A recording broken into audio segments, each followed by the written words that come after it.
In this video, we're going to talk about maps, transit, service, trains, and buses. So right here I have pulled up the current sad state of affairs that is Colorado's passenger rail services. I'm excluding Denver RTD for this, as well as any tourist trains like the Durango and Silverton or Royal Gorge route. They aren't really pertinent to what we're discussing here today. So as you can see, we have the Colorado section of the California Zephyr running from Grand Junction up to Glenwood Springs, Granby down to Fraser, Denver, Fort Morgan, and then sadly not a single additional stop until we get on into Kansas. And in the bottom right corner of Colorado, barely worth mentioning, is our pitiful section of the Southwest Cheap with only 3 stops, that being Trinidad, La Junta, and Lamar. So this is where we are right now. It's a bit sad, especially given Colorado's legacy as a narrow gauge superpower, as well as having incredible mainline standard gauge rail services. So we're quickly going to transfer over into this other map. So this other map here, for the most part, over 90%, 99% of what you see here is already rail that exists in the ground. And I'm going to be talking a little bit more about this map and what is the philosophy behind it. So we're going to start with the Front Range corridor. Now, the Front Range corridor on this map, I have pretty much modeled every single possibility for. North of Denver, I have both the west and eastern possible routing. The western routing going through Boulder, Longmont, Loveland, on through Fort Collins, and the possible eastern routing going through Greeley. This is more of a legacy here. This probably is not going to happen, this eastern route, because even though it would be more direct up onto Cheyenne with higher speeds, it's really important that we hit Boulder, which has been struggling with their Fast Tracks program to get any proper rail service down into Denver. They do have the High Iron Flyer, but a rail service would be a welcomed upgrade, especially since they've been paying a tax for this for a very long time. So essentially this eastern section that I have modeled here isn't very important. It's more a matter of legacy of once upon a time they thought about using this route primarily for those speed and cost concerns. So Denver here with Denver Union Station as our primary terminal and nexus for the Front Range. It will be the hub in which many trains come together, and thankfully we still do have a very nice station, although it is sad that it is now a terminal, not a true through station, as real estate developers have ripped up the southern entrance to the terminal, well now it's a terminal, and turned it into a back in and back out type of train station. So a bit sad, but at least we still have it, and at least it still sees service both with our airport train and our California Zephyr. So the Front Range corridor will be traveling south out of Denver, hitting possibly Littleton, which is a great little community down there, on down to Castle Rock. Colorado Springs will likely have 2 stops, one being at the Air Force Academy and one being at their historic train station, which thankfully still exists and still is where it needs to be downtown. Then we go all the way down to Pueblo, and where Pueblo things get interesting. The Southwest Chief and the Front Range corridor have an interesting relationship because the Southwest Chief is kind of the reason why the ball got rolling on the Front Range corridor, which is kind of ironic given that the California Zephyr is sometimes the more popular of the 2 routes. But we're talking about Amtrak long-range trains here, so that's you're kind of fighting for last place at that point. But the Southwest Chief is very important to the history of the Front Range corridor and how we got here today. But we see 2 legs here. We see one leg, which I call the Chief Connection, going along the Arkansas, and then the Albuquerque Extension, which goes down from Pueblo all the way down into Trinidad. Both of these are based on existing rail lines, freight rail lines that is, in which is most likely to be the rail lines that the Front Range corridor will use. It's not true high-speed rail, it'll hopefully be higher speed rail, with decent sections of double track and possibly some sections of additional track that will be built, so that way these trains don't have to work around freight trains. Now, the thing is that some people say we should reroute the Chief from Trinidad up through Pueblo and then on over to La Junta along the Arkansas. And the primary criticism against that is that you're taking a very long 40-plus hour train ride, which is the Southwest Chief, and you're making it even longer. So in their view, it makes more sense to have the intercity rail, which is the Front Range corridor or the Front Range passenger rail project, instead be the one that goes to the chief. Possibly down through Trinidad, which is my preferred routing, because Trinidad in and of itself is somewhat of a vacation destination. Sorry, La Junta, you don't quite qualify. But the La Junta route is slightly shorter, so that might be the reason why they go to La Junta if they wish to tie the Front Range corridor with the Southwest Chief. I myself do prefer the Pueblo Trinidad route. However, I am open to both if funding is available. So this Albuquerque extension, Pueblo to Trinidad, really makes it easy for the Front Range corridor to maybe eventually integrate with the rail runner that it goes all the way down to Albuquerque. This would probably be a handoff service in Raton, or maybe they would go further all the way down to Santa Fe. And that might be a train that exclusively runs from Trinidad down to Santa Fe, which is not shown on this map since I'm mostly focusing on Colorado. Moving up, we now have the California Zephyr here. The California Zephyr, which has Fort Morgan, Denver, Fraser, Granby, all the way down to Glenwood Springs and Grand Junction. Well, first of all, I'm going to talk about something called the Colorado Zephyr, which has been brought up several times before. The Colorado Zephyr is essentially a Denver to Grand Junction, high-frequency, multiple-stop train service, something that would hit more little towns along the way. We'd still probably go through Fraser and Granby, but then we'd also probably make a stop down in Eagle by going backwards up some of the Tennessee Pass into Eagle proper, and also Glenwood Springs, and maybe add in Rifle and Grand Junction. The whole point here is to have a train that makes multiple trips a day instead of a single trip a day, so that way it's possible to access that Grand Junction to Denver I-70 corridor equivalent by rail. And there might be some branches that extend up, such as the turn at Dot Zero into Eagle, and also now I'm going to bring up the Northwest Rail or Mountain Rail train. This is the rail section that is currently being used for a coal plant and crag. There is still some local freight along this route, but the primary idea here is to keep this section of track from having the same fate that the Tennessee Pass did, where as soon as the freight traffic, which in the latter days of the Tennessee Pass, there really wasn't any local freight traffic, it was mostly a through service. But we don't want to see that freight traffic dry up and then the rail line become a stranded asset, as the Tennessee Pass is right now. So the idea is that once that coal plant starts to shut down and get dismantled and gets cleaned up, we will keep those rails active with passenger service, and also there are state tax incentives for businesses to use rail as a form of freight transport instead of road. So that up here is the Mountain Rail Northwest Rail project. And this looks like it's probably going to happen. Some people call it the extended ski train, which will go from Denver all the way to Crag. There are some criticisms, as this is a very long and slow route compared to the Tennessee Pass, which currently has no freight traffic, but also the Tennessee Pass is a long way from being ready to accept trains again.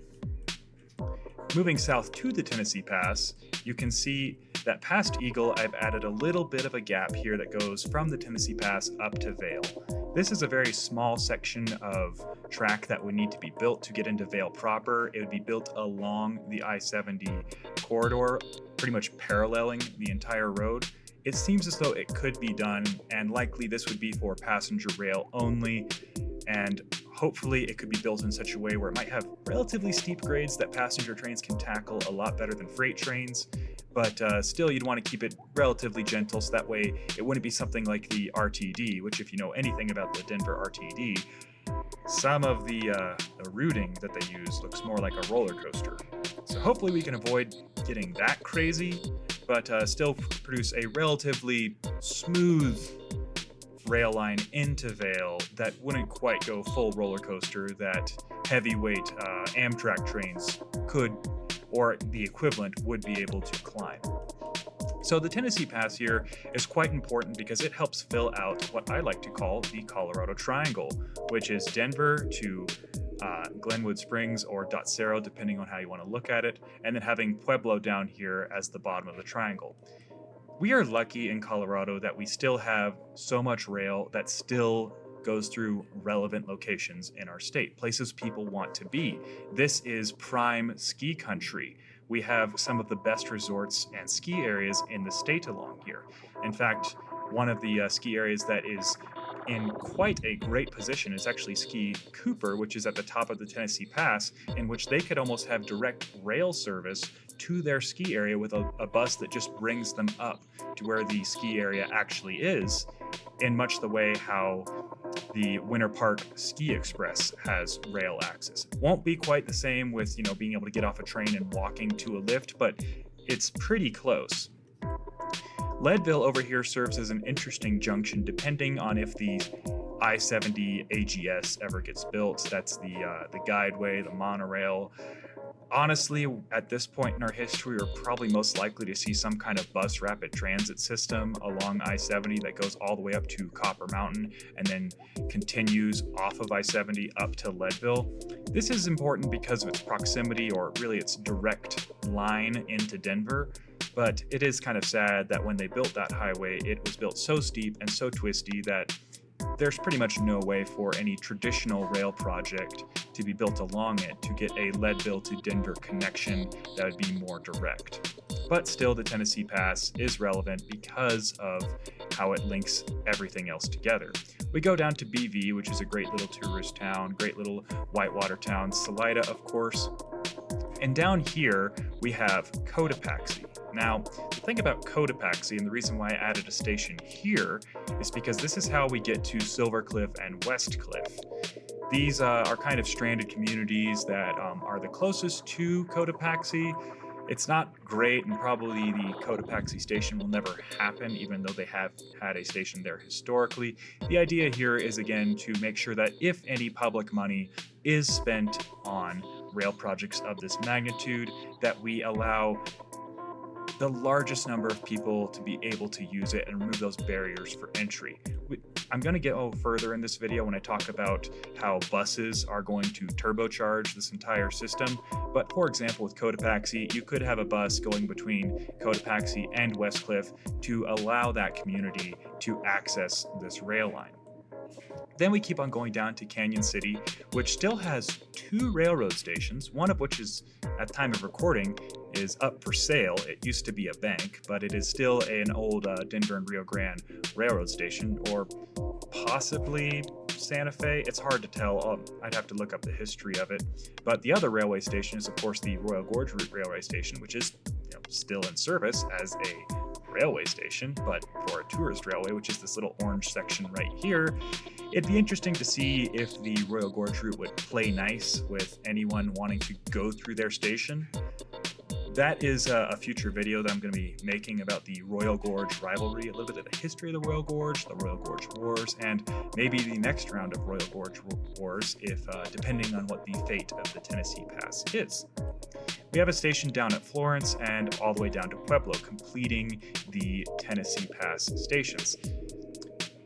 And now we are going to move on to the Grand Junction Delta connection and the San Luis Valley. This is really the reason I wanted to make the video, because these are the stations that people are going to scratch their head about. Because generally with, the Northwest Rail Project, the Colorado Zephyr, the Front Range Corridor, the extensions from Pueblo that would connect into the Southwest Chief, those all make a lot of sense. Even the Tennessee Pass right here with all of its various stops that give you access to prime mountain interior, even that would be easy to kind of persuade someone to say, this is why we need to bring the Tennessee Pass back. And again, I'm down here in Delta and Del Norte with South Fork as well. I'm still building off that philosophy of using existing rail. So the thing about Delta and South Fork is that it really is, those communities aren't really the important ones. It's more of a matter of, if you look at this map, it's kind of north heavy and east heavy and central heavy, but there's a big hole in the southwest of the state, which is kind of sad because this used to be swimming in narrow gauge with the Denver and Rio Grande Southern all the way down, or actually just the Rio Grande Southern, wasn't the Denver and Rio Grande Southern, but still, this area used to be swimming in rail lines. And to an extent, we still have Durango to Silverton, which is a nice little chunk here, but not really relevant for this. And by the way, whoever thought it was a smart idea to remove the rail line from Silverton to Telluride, because yes, there was a connection there, or Silverton. Silverton did extend a little bit up to Ouray, but didn't make it quite all the way there. Still, whoever thought it was a good idea to remove the rail line from Silverton to Telluride, that person was an idiot. I know it was the 1950s and 60s when a lot of the narrow gauge got ripped up, but that is a crime that I will never forgive, that somebody thought that Telluride deserved to have its tracks ripped up. Because could you imagine a rail service, a historic narrow gauge rail service from Durango through Silverton and then the ending at Telluride? Oh my gosh, that would be amazing. But again, bygones be bygones. The point here with the South Fork Station and the Delta Station is that these are prongs that help service Durango, which is our major population node over in the southwest of the state, and to an extent Pagosa Springs as well. And even if these the populations of these towns aren't quite interesting, you have to remember this is the heart of the San Juans. There is a lot of tourism down here. We have Wolf Creek, we have Purgatory, we have Telluride with the Telluride ski resort up here. This is a very highly trafficked, highly tourist location. It's also pretty gnarly at times. Through here, you've got the highway from Silverton to Ouray, specifically Red Mountain Pass, I believe. It is pretty scary. Not for the faint of heart. And to an extent, we also have Gunnison up here. So the idea here is with taking this rail network and then integrating bus services into this rail network, where now, for example, Gunnison, you could have buses to Delta and then buses to Salida, which allow the buses to feed into the rail network and allow some of these stranded communities in which like Gunnison and Durango, I think they only ever had narrow gauge connections. And those are long gone. And in fact, the Gunnison connection is flooded under Blue Mesa. So that's never going to get rebuilt. And to an extent, Crested Butte as well. But the idea is that you have this rail backbone skeleton system in which the buses can branch off. So at this point, let's go down to the San Luis Valley, which again, the justification for South Fork is, South Fork still has its rails. And Alamosa as well as a college town, and that would allow people from Durango and Pagosa Springs to take a bus over Wolf Creek Pass into South Fork and then get on a train, and then that train would take them all the way through Alamosa over to Walsenburg through Levada Pass, which I think Levada Pass technically is the highest active rail pass in the state, at least, of Colorado, seconded only by the Tennessee Pass, but of course the Tennessee Pass being out of service doesn't quite qualify. But the South Fork to Walsenburg line here, which most people would raise an eyebrow and say, like, why? There's no one lives. Well, yes, people do live in the San Luis Valley, but all the way up to Monte Vista, that rail line is still pretty active. From Monte Vista to South Fork is kind of storage and a little bit deactivated, but technically still owned by the railroad that operates out of Alamosa, which is used to be the Rio Grande and San Luis Valley or something like that. Now it's that billionaire who almost wanted to buy the Tennessee Pass. That's his railroad. He got a deal for it. He got a deal on it. He bought Walsenburg all the way to Monte Vista for like $10 million. Oof, that's a lot of trackage. Especially the Levada Pass. That's quite a beautiful section of trackage, which is for a pretty cheap price. But still, that's the reason why I have this entire San Luis Valley section, which some people would raise an eyebrow to. It's like, yes, the people there are important. Yes, they deserve good transit. But mostly it's to have this arm from the Front Range corridor reach out to Durango and Pagosa Springs. And with regards to buses, the Bustang and a mountain rail network can coexist, and I think they can help each other because, I'll say it, traveling by bus in the mountains in a blizzard, not exactly the most comfortable way to travel, assuming that there aren't delays. Snow tends to not bother a rail line as much as it would bother a bus on I-70. So it is a rail is a safer way to travel. It is a more comfortable way to travel. than a bus. Buses have flexibility. Buses can go up steeper grades. Buses can go where there aren't rails. Buses tend to, if we're talking about buses being cheaper than trains, that's a different discussion. But the idea here is that maybe you can take some pressure off of the longer range buses. Some buses will probably still parallel routes, like the Denver to Grand Junction. There currently is a Mustang that does that route, and that could run in parallel to the Colorado Zephyr, and they might be at different price points, and one might be faster. They go through slightly different routes. One follows I-70, while the other one follows the Moffat subdivision and the UP Central Corridor. So you're hitting different towns, you're accessing different people, which, and again, being rail is might be a bit slower than a bus. Also, depending on the weather, rail might be a lot faster than a bus. So I like giving people options, but the Mustang will basically turbocharge this network, and it might be something where certain Mustang routes are eliminated. Certain Mustang routes operate in parallel, and maybe some Mustang routes are added. So I'm going to switch over to some Mustang routes now. So we're looking at the Outrider, and this is Denver to Crested Butte. Now, if you notice here, this is very direct up to Fairplay, and then it drops down into BV and Salida, and then it goes from Salida over to, there's a seasonal stop at Monarch, and then it goes to Gunnison up to Crested Butte. So in this case, this route probably would remain in its entirety. Maybe it would be something where there's a bus that just makes laps between Crested Butte and Salida, synchronized with a Salida to Denver route, or it could be something maybe Denver goes down to BV and then turns around and goes back, because again, the Tennessee Pass would connect BV and Salida, and if we could get these schedules synchronized, you could go bus, train, bus.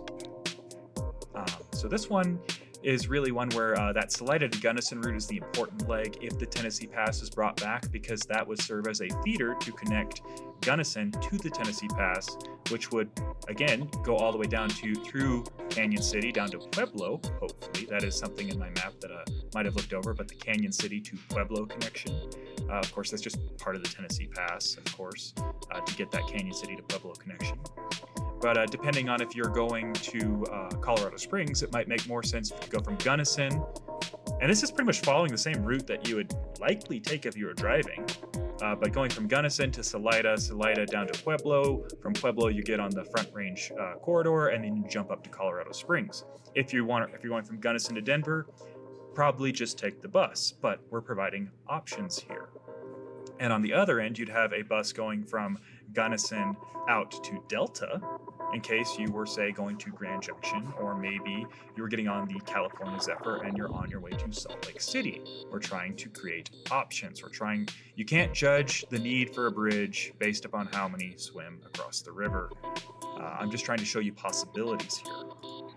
So now we have another route. This is kind of again, back on that Delta question. We have the Grand Junction all the way down to Durango. And it only goes out to Bayfield, but poor old Pagosa Springs. Forget if Pagosa Springs actually has a, let me check here. Yeah, Pagosa Springs. Sorry, no service at all. That kind of sucks for you. You've got Durango and Alamosa, which Durango to Pagosa is easier of a drive, but if you're going to Denver, then you're probably going to drive all the way to Alamosa. But that's a bit tough. I'd rather drive from Pagosa Springs to South Fork and jump on a train that might bring me to Alamosa versus drive all the way to Alamosa. It's a bit of a longer drive. But back over to our Durango Grand Junction. Here we have our Telluride connection, which is important. But yeah, Delta to Telluride, then all the way down to Durango. This is a route that would probably stay in its entirety, although maybe we could eliminate this the Grand Junction to Delta leg, and then just have the bus running maybe higher frequency, putting less miles on the bus, putting more miles on a train, just using this bus as an extension to get all the way down into Durango. And maybe if we eliminated the Grand Junction to Delta section, then we could extend that Bayfield to Pagosa Springs section. A bit of a trade swap. So now Durango and Pagosa Springs are getting a better bus service with the advent of a rail service from Grand Junction to Delta. Now let's look at this one over here. This is our Telluride to Grand Junction. Again, maybe adding a few more stops if we could eliminate that long section, because that is the longest section that does not have any towns on it, which is a bit peculiar that there's such a long. I mean, I've driven out there. There's a lot of nothing out there, so I kind of get it. All right, and finally, let's look at this total map, and I'd like to overlay these two maps a bit. And again, I'm not trying to destroy the Mustang, and I'm not trying to say rail is superior for everything, but the Mustang and the rail network can work together. Like, for example, this Alamosa to Salida route would become very important because that probably would be the faster route if you were trying to get to Denver. Taking a bus from Alamosa to Salida, then you get on the train from Salida to BV, and then from BV, you could get back on a bus and go up to Denver. Possibly have a bus through the entire thing, but as I said, buses are less comfortable, they're less energy efficient, they're more dependent upon road conditions. But we're not trying to eliminate the Mustang, we're trying to work with the Mustang, making the Mustang a better service and also making rail a better service. And this becomes really important in the future if we talk about battery electric buses or hydrogen buses, if buses get more expensive or if their ranges get shorter because now they're battery powered. And also just how many drivers do you have? I'm not going to get into the whole self-driving bus thing because this is Colorado on mountain roads with snow. I mean, do you really want a self-driving bus to take you up over Wolf Creek Pass? I wouldn't, because what good are all those sensors if they all get covered in snow? Yeah, and to an extent, you need a driver saying, "Yep, we're stopping here." I would rather trust a driver's versus an AI to say like, "Oh yeah, I'm just going to keep driving up Wolf Creek Pass, even though I can't see 2 feet in front of me because I've got LiDAR." Well, you may have LiDAR, but what about everyone else? So still, there is a driver question, like how many drivers are available, especially in more of these remote areas. So being more efficient with our buses and having them feed trains and making sure those trains have passengers so we have good ridership numbers, and also allowing those trains to have extended reach into communities that don't have rail connections is very important. And like I said, some routes will become redundant and the train will replace the bus. In some places, the bus and train will run parallel to each other to provide more service, more frequency, where, it might be a coin toss whether the train is faster or the bus is faster, or maybe you show up at the station and you take whichever one's waiting there for you.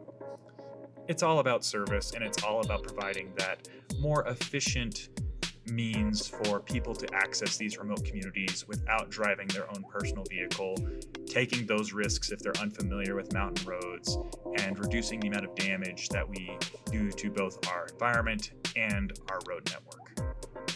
All right, that's all I've got for you guys, and thanks for watching.